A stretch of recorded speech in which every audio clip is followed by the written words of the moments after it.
Welcome to Clydesdale Media. Fueled by C4, Cellucor, and Extend.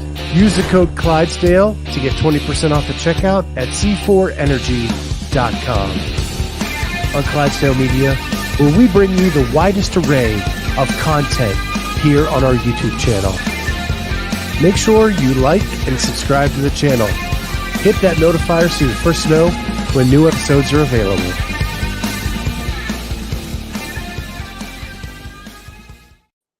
What is going on, everyone? Welcome to the Clydesdale Media Podcast. My name is Scott Schweitzer. I am the Clydesdale. I have with me Adam Ellison, a former Clydesdale, and Josh Hicks, my longtime friend and CrossFit associate. So glad to be with you guys tonight, man. Oh, yeah. Looking forward to it for a while, man. So we're here because Adam has done something really cool and amazing, and that is you have lost 145 pounds using CrossFit as a methodology. Yes. It's been a wild journey. So I want to start this story by how did we get to the point where we needed to do that, right? We all have that story. I've told mine on different podcasts. And I told my story that I started CrossFit at 500 pounds. So I am in a different place today, but something got me to that 500-pound mark. What got you up to that 500-pound point, Adam? Or not 500. I'm sorry. To your point. I was about 395 when I started all this. Pressing 400 real hard. And I got to the point I had a blood clot in my left leg, and they told me I was going to need a knee replacement by the time I was 50 if I didn't do something. So, because my right knee had some damage, and so you had to do something. Couldn't keep filling the void with food. Had you tried other things before this attempt? Yes, a few years back, I tried a weight loss clinic. They do the B12 shots, the phentermine, and all that, but it's not sustainable. Long term. You get on it, you drop a bunch of weight, and the minute you start, it's right back. So I tried that. And what kind of lifestyle were you leading at that time? I know some of the pictures look like you like to do some barbecue and some tailgating, things like that. Oh, yeah. Barbecue, tailgating. I mean, there was never a social event I didn't have a beer in my hand. I don't even know how I got to that point. It was just sad. I'm just thankful that he kind of approached me when he did. And, it takes a real friend to tell you the truth. Hey, man, you're putting on some weight. You're not looking healthy. Let me help you. I've been telling him for years that he's ugly, but he's done nothing about that. So. Well, you don't do so much. Yeah. True. Well, and I know from personal experience, right? People can tell you these things over and over again, but until you're ready to hear it, none of it matters. Exactly. I mean, it's a choice you have to make for you. It's something you do for yourself. And like you said, anybody can tell you. At some point, it's going to be you putting in the work. Yes. Right. Absolutely. And so if you're not ready to do that step, people can preach to you all day long and none of that matters. Yeah. The first biggest thing is to change your mindset. You start with what you can do and work from there. Because, I went into this CrossFit thing and I saw the things that they could do. I was nowhere near that. And I was really intimidated by it. But, scaling. I still scale things. I'm 14 months in and I still scale things. And I guess I'm luckier than most people. I've got such a good support group of people that were close to me, that were in the CrossFit community, that know what they're doing, that know how to, train and show you the right way to do things. And I know everybody doesn't have that, but it's the best thing I've ever done for myself. They saved my life. I'm convinced. Well, and that's kind of the beauty of CrossFit. I think that's what we're known for, is to have that community of support. no matter Yeah. what gym you go to. That's kind of like the ethos of what CrossFit is.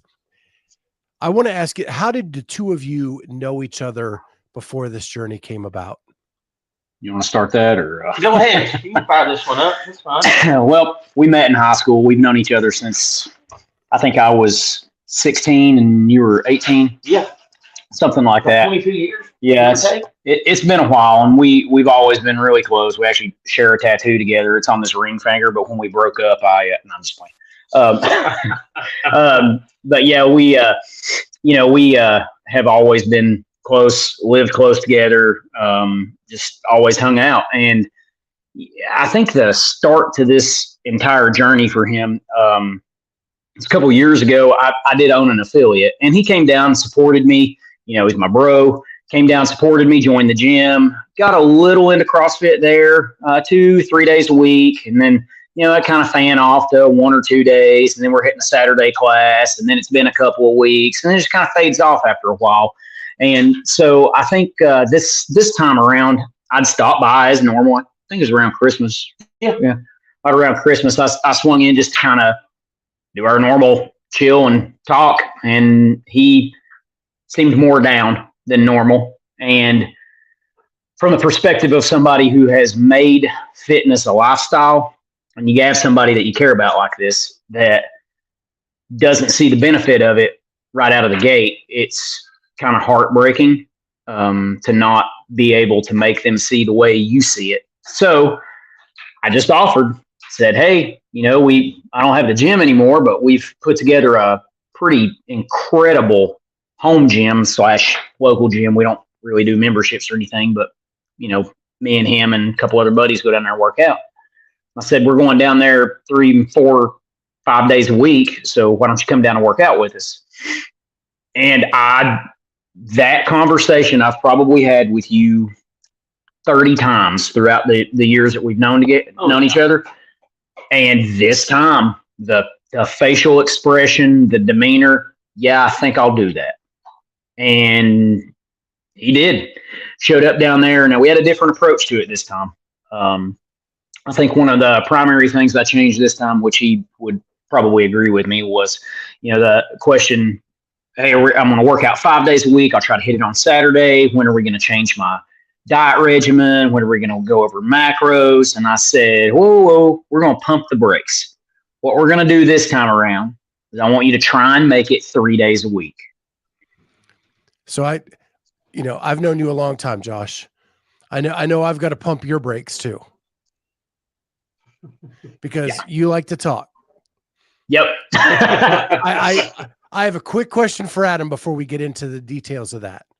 So it's often said for anyone who's in an addiction, right, that you have to hit rock bottom before you're ready to reach for help. Absolutely. Josh said when he came to the house, you were more down than normal. Absolutely. Yeah. It just so you hit the rock bottom. I hit the wall, hit the bottom, and I just had to do something. When they tell you, you're going to need a knee replacement, you've got a blood clot in one leg, your blood pressure's high. A man your age shouldn't have these kind of ailments, and you just hit a point. I have to do something. Was this the first time medically you were seeing the ramifications of being obese? Yes. Like really seeing it. I mean, you don't feel the best when you're that heavy. But as far as the medical downside to it, and diabetes runs in my family. I'm pretty sure I was pre-diabetic, and it had to do something. Something had to give. So you were ready for Josh to ask the question. Yeah, I mean, I was looking for something, and I was just, for a long time, I was too foolish to use the resources I had at hand. And you were still in that kind of passive area where you weren't ready to reach out, but you were ready to accept. Yeah. And like he said, he eased me into it. And rather than get excited and go on a crash fad, change everything all at once, we started with 3 days a week and adjusted my diet a little bit. And then once I had stuck with it 3 or 4 months in, I started following the RP diet app, counting macros, really keeping track of everything, and eased in it one step at a time. So Wad Zombie wants to know where you guys are from. I know, but go ahead and tell the audience where you guys live. Northeast Tennessee. If you can't tell by my Hick accent that I can never shake. We try, but we can't. No, it's and that's in the Appalachian Mountains, correct? Yes. Yeah. We're about 20 minutes from North Carolina and about 20 from Virginia, literally in the tip. Oh, that's what she said. I opened the door. You did. I was going to let it go, and I was like, I just can't. But I was thinking it. He just said it. So at this point, you ease in 3 days a week, and then how long before you jumped on the RP app again? About 3 months in, I'd say, is when I started that. And then once I got used to doing 3 days a week, I'll shoot for 5. And I just eased into it. Now it's habit. So were you doing any kind of diet change at all or nutrition change before the RP app, or it was just get into a habit? It was basically get into a habit. He had given me a modified version of his diet to kind of base off of, but I hadn't really cracked down on it. So at nearly 400 pounds, how daunting were those first couple weeks of workouts? Oh man, he had me come in and we did a workout with it. Had a ton of lunges in it, and I had to hang on to the rack to do a proper lunge to begin with. And I thought this won't be bad. And it was a 50, 40, 30, 20, 10. And it had that, I think, sit-ups and rowing. And I said, okay. And I survived it. And I was just ecstatic that I survived. And I went to work the next day and almost couldn't climb the ladder to the machinery I run. Oh, man. The first 3 weeks to a month were awful. But at the same time, it's the best thing I've ever done. So what kind of feeling is it when one of your best friends is willing to go alongside of you on this journey? Not only did he say, hey, I know a place, but hey, I'm going to be there and I'm going to be right beside you doing this the entire time. It made all the difference in the world, because sometimes I think training partners are incredibly important. Because when he works, I have another guy I work out with, and we're all three been friends for a long time. And I think having a training partner to push you when you don't want to push yourself is super helpful. I think it's also good to note that the other training partner that he's talking about is Brian Bradshaw. He's been a past member of the medical team. He's a paramedic as well. I think that's a good thing to note on this path, and that he has a very, very, very good grip on the methodology. So there was no lapse in coaching or monitoring any type of issue that he might have. If he comes in, we all know when you first start, you're super sore in super weird areas that you've never been sore before. So having somebody there when I couldn't be there that I could trust to scale these workouts appropriately, he's lucky to have Brian to be there when I'm not. Yeah, I mean, the support group I have here is I can't express how thankful I am. So let me ask you this, movement wise, right? There's a lot of like complex movements in CrossFit. Did you have any athletic background coming into this? None. Absolutely none. Okay. So Josh, from a coaching perspective, like you're starting at scratch, which sometimes is better because there aren't bad habits developed for you, the coach, that you have to like kind of break him of. It's just teaching him the stuff from scratch.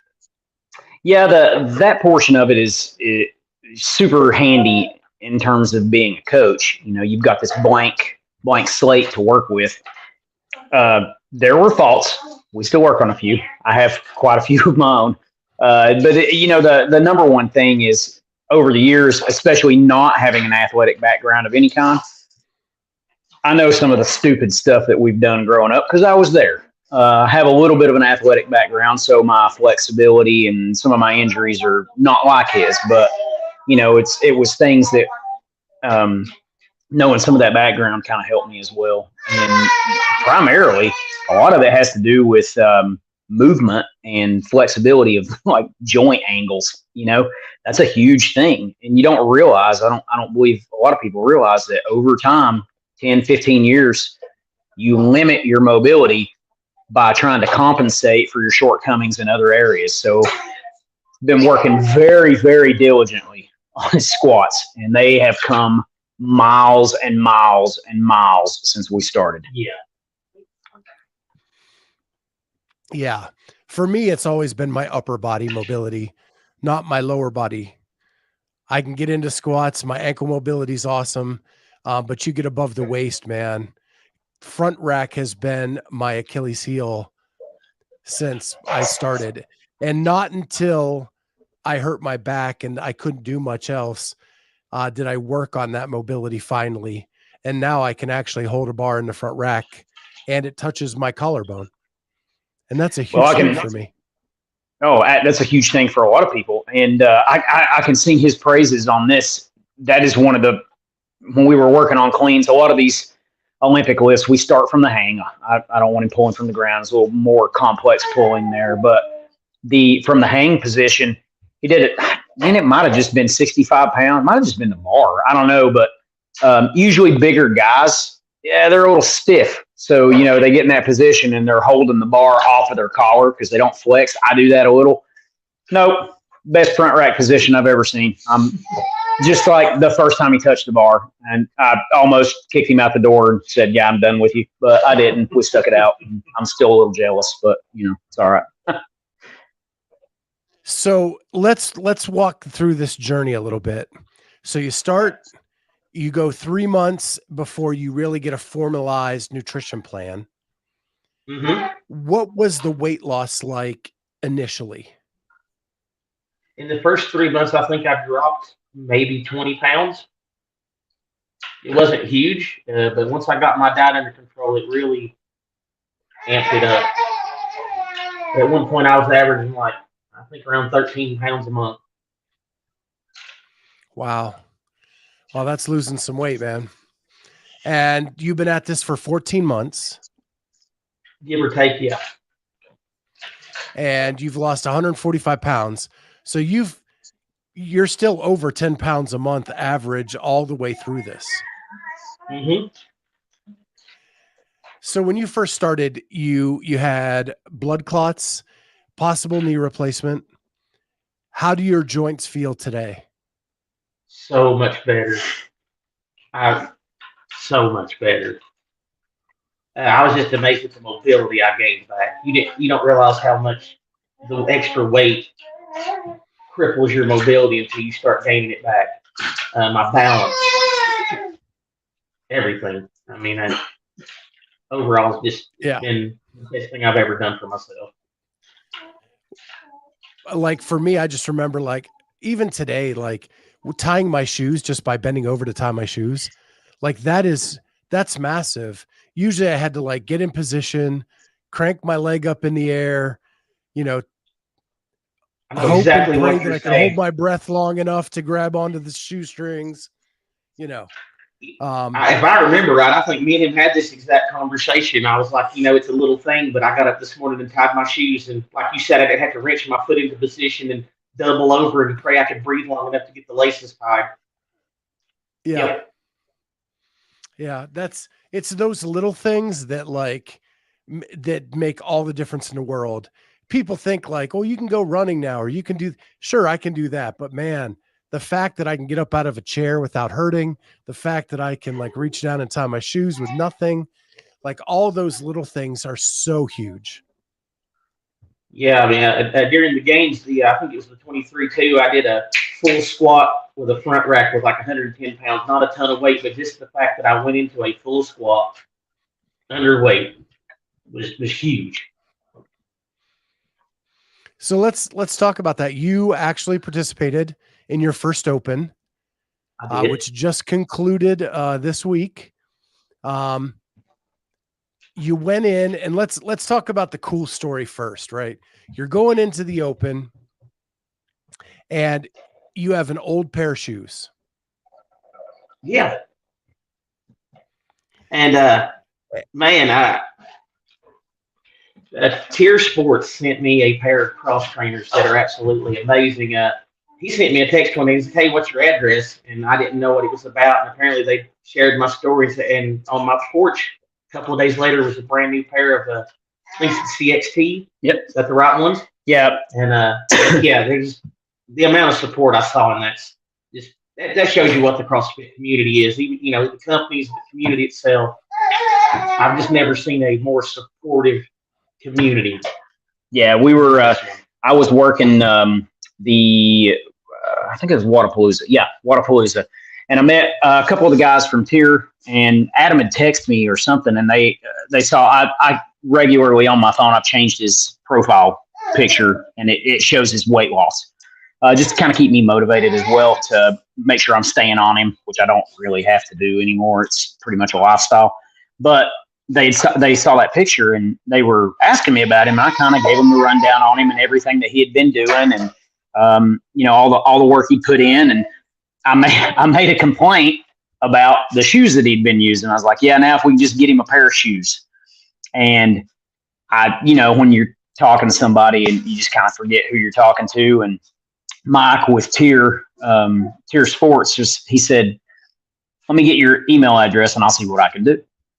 I didn't think much of it, and I said thanks, and we went on about our day. And man, it was like 2 weeks later, he messaged me and said, "Hey, what's your buddy Adam's address?" And that's when I texted him, and he gave me his address. And not only and I will point this out for Tier, it's been phenomenal communicating with them, seeing them at Wadapalooza, everything that they were involved with there. It takes me back to the old Reebok days at the games. But they sent him those shoes with a handwritten letter telling him to keep going and that there's an entire community behind him. So that meant a lot to me. Like I said, I was touched by the outreach, the support from people that had no clue who I was. They'd just seen my story and wanted to help. Once again, I've never been part of a community like the CrossFit community. It's a new deal. And I said, when I saw that post with the handwritten letter, like I actually probably teared up a little bit myself that they took the time to do that. And so how did they feel when you put them on for the first time? I had an older pair of CrossFit shoes that I had laying around, but they are the most comfortable pair of cross trainers I've worn yet. Out of the 3 pairs I've had throughout the deal, trying this next, I have a really wide foot. I have trouble finding shoes, and but they're super comfortable. They're the best ones I've had yet. So you go into the open. How nervous are you when you signed up? Well, first off, I didn't technically sign up. I get an email that says, "Congratulations for signing up for the open." So I message this one and I say, "Hey, did you sign me up for something?" He said, "Yeah, Merry Christmas. You're doing the open this year." That's the message I got. And I was like, well, so, I was a nervous wreck. Yeah. And I was going to go and do foundations. And he said, "No, you need to do scales. Trust me. And I'm glad I did. It pushed me further than I thought I could go. I should probably note that I missed the open last year. I had some stuff going on. I just wasn't able to do it. And I was going to do it. I was debating whether I want to do it this year. And I knew it would be something to help him kind of keep himself moving forward. And it's always that good metric. Every year you have that same metric to look back at your progress. So I thought it'd be good, and kind of forgot they give you a welcome and thank you enrollment, and it went straight to his phone. But my intention was to give it to him in a Christmas card. But 20 minutes after I sign him up, I get that. So, oops. Yeah, it's like surprise. I was like, oh, well, I guess I'm doing this. I'm signed up. But once again, training partners are everything. They push you to do the things that you're not sure of or that you don't have the confidence to kind of jump into. And I've said it before, the training partners are very important. Give you that push. And so I went in, scaled, and did all three, and I did better than I thought I would. Well, our friend Kenneth here says, "Damn, savage." yeah, we went in dry on that one. Yeah, I was like, surprise. Guess what you're going to do? Back when I was in college, we used to do this thing called kamikaze karaoke, where people would put in karaoke songs for you without you knowing what the song was until the announcer called you up to sing a Britney Spears song or whatever it was. Perfect. Yeah. It reminds me of this situation a great deal. That would be on par with it. Yeah. Yeah, because I had no intentions. I hadn't really. For the long time, I kind of wanted my story to be, it's real personal and private. But if I can inspire one person, you can do this. I mean, I'm pushing 41 years old. I was almost 400 pounds, 40 years old, and jumped into this. And 14 months later, I'm 140 pounds down. I've not felt this good in 15 plus years. And I just, I'd like to reach out and tell everybody, you can do this. So let's get to the Open a little bit. And so did you watch the announcement? Did someone tell you what the first workout was? How did that go down? He sent me the first workout. On the others, I watched the announcement. But the first one, he's like, yeah, this is, our X scale. This is what you're going to be doing. And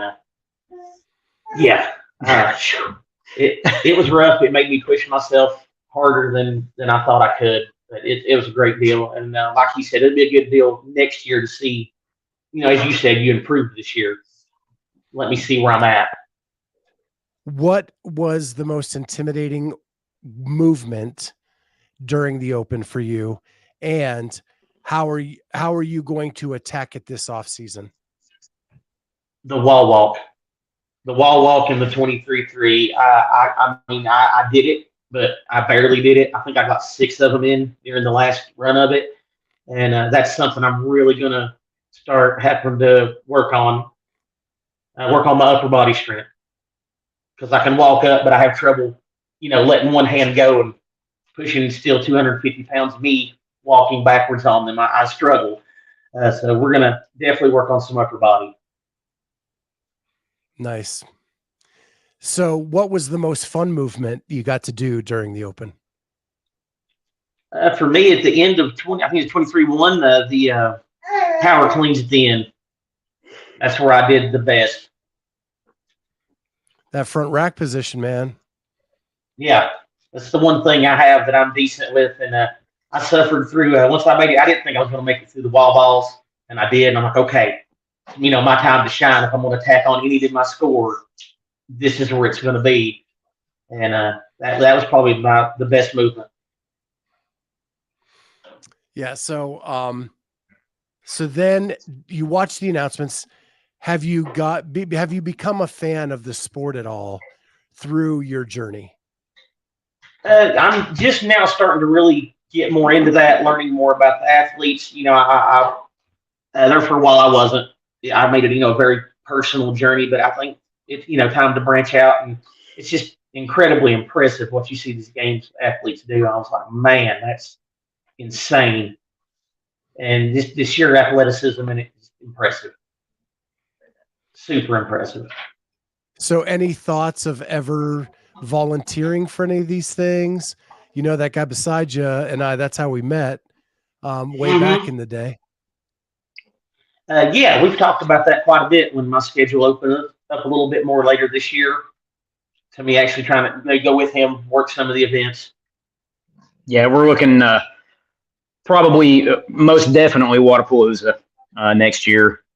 Might be looking at some stuff for the Rogue Invitational. Of course, we've got opportunities at the new regional, and obviously the games are there. But like you said, it's up to his schedule right now. But I think getting him behind the scenes and letting him see it from the back end is going to bring the rest of this story pretty much full circle.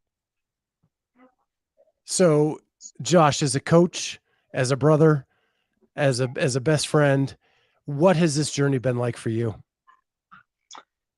I cannot tell you how good it feels to see him feel good.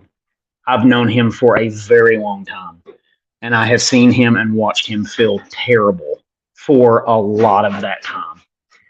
And to see him willing to branch out and get comfortable being uncomfortable, as if he hasn't heard me say that enough. It's just been every time he comes in, hey, check this shirt out. Look, I've never been able to wear this.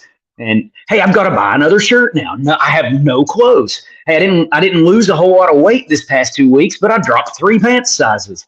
Just the sheer excitement that comes across his face with every one of these things. But I will tell you, I do have a single favorite moment.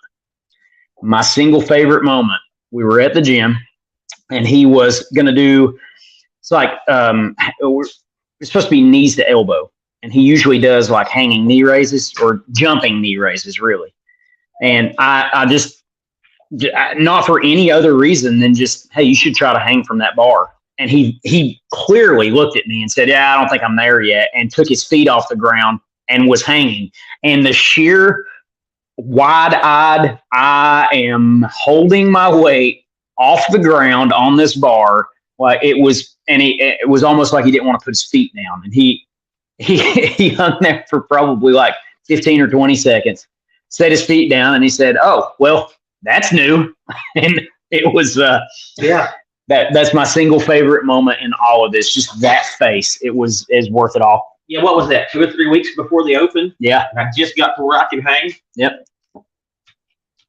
So that is really cool. And you needed to do that in the first workout. Mm-hmm. Yep. So yeah. Once again, I cannot stress training partners. The things that you're not willing, sometimes nervous about, and especially when you have, one of your best friends is a coach. I can't thank them enough for pushing me when I needed it, keeping me on track when I got a little off. He says that right now until he talks about getting on the rower, and we're going to do I go, you go 250-meter sprints. We did all right with that. We did. What you got to learn is there are different techniques to rowing, and you got to take advantage of the mass that you have. Mm-hmm. Yep. Because when you have mass, you can move that damper, whatever the heck, the spin wheel, a lot faster than others, but you don't need to go as fast to match their speed. Yeah, when I first started rowing, I thought speed was everything. And no, just like you said, use what you've got, harder pulls, not faster. Yep. Harder pulls. And that was a milestone. Yeah, my win for this Open is I've been CrossFitting since 2011, and I just learned how to pace. I got you. Yeah. That's a good skill to have. Yeah, I've always been a go out till the wheels come off and then just hang on for dear life. Yep. It's a lot more fun CrossFitting when you pace. I'm still learning that one. It's difficult. Yeah. Yeah. Yeah. Yeah. It's good coaching means all the difference in the world. And Josh, like the fact that you took time out of your life to come alongside of Adam for this is, I think, the cool part of this story. He was never alone. Nope. No. I wouldn't have let that happen anyway. The last question I really have for you, Adam, is like, I personally I'm someone that hates to let others down. Like, it's almost a fatal flaw for me. They used to do a thing called the team series. The only time I throw up during CrossFit workouts is when I'm on a team, because I push that much harder to not let down others. And when I first started my journey, my next door neighbor was the affiliate owner and the coach who worked with me.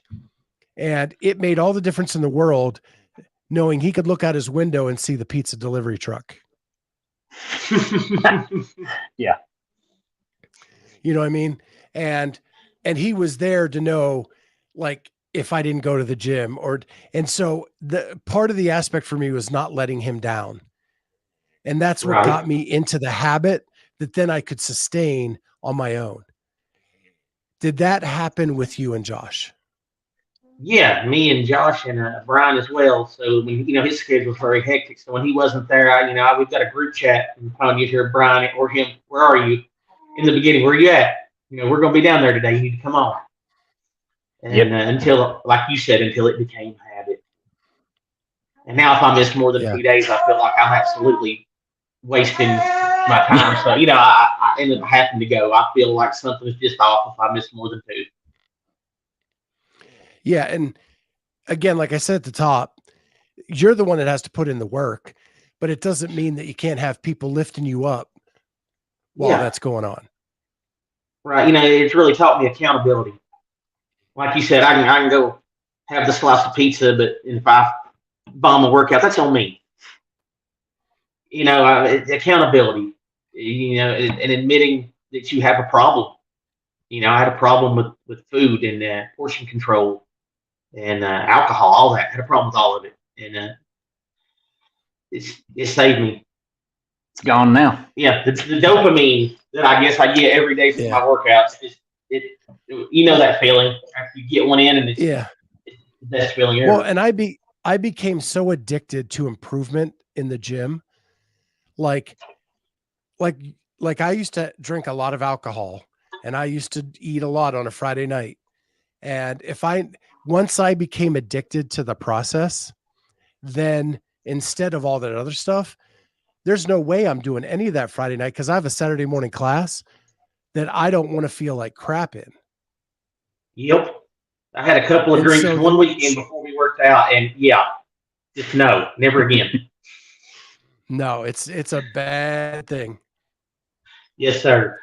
So I've asked you like 6 questions after I said last question, but I got one more. And that is, when you go into workout, is there anything that you still hate seeing on the board? Oh man, burpees. They're not my friend. I can do them, but I look like a wounded animal after about 5. The up part's nowhere near as fast. And, they're pushing me through. He's doing like 3 burpees to my 1. Well, come on, push through this. Usually he's done before I am. I'm still on the ground going, you only got 5 more. Come on. And so, yeah. Well, I don't he care weighs much 95 pounds soaking wet. Yeah, I'm trying to push 250 off the floor. Yeah. So for me, it was running until I just went. I got to a point where I'm like, I need to just get better at this. So I started signing up for like every 5K that came down the pike. And I figured I'm going to do them until I either love it or and I got to a point where I never loved running, but I realized I can do this at whatever pace I need to do it, depending on where I am in the workout. That this run can be recovery for me. This run can be where I make up ground. Depending on where I am in the workout, I can use this run to my advantage. And burpees the same way. When I hated burpees, I did the old ladder of 100 days of burpees and every day adding 1 on day 1, 2 on day 2, 3 on day 3, until I was doing 100 burpees. That last week of doing 90, 91, 92, 93, not super fun, but you get I did 80 last week. Oh, yeah. So, well, this has been a blast, guys. I love hearing these stories. I love getting them out to the world. Congratulations on 145 pounds down. Have you hit your goal, or are you ready to go for some more? I'm going to have to go for some more. I've been on a maintenance diet because, I was trying to fill this out as I was losing weight. So, I'll be proportional. I kind of worry about the loose skin aspect of it if you lose too fast. and I've got about another 3 weeks on maintenance, and then I'm going back into a cut. And I hope to get about at least 30 more pounds off of me, maybe by summer. He'll be there. Yeah, that loose skin stuff is awful. Trust me, I'm living it. And want to get rid of it in the worst way. Right. So, I'm probably going to have it anyway, but we're just trying to minimize it. That's, at this point. And that's my goal. At least 30 more. If I can get to the 215, 220 range, I've got very broad shoulders, and my whole family's, my frame's big, so I think I'll be able to hold that and look all right. I think it'll be good.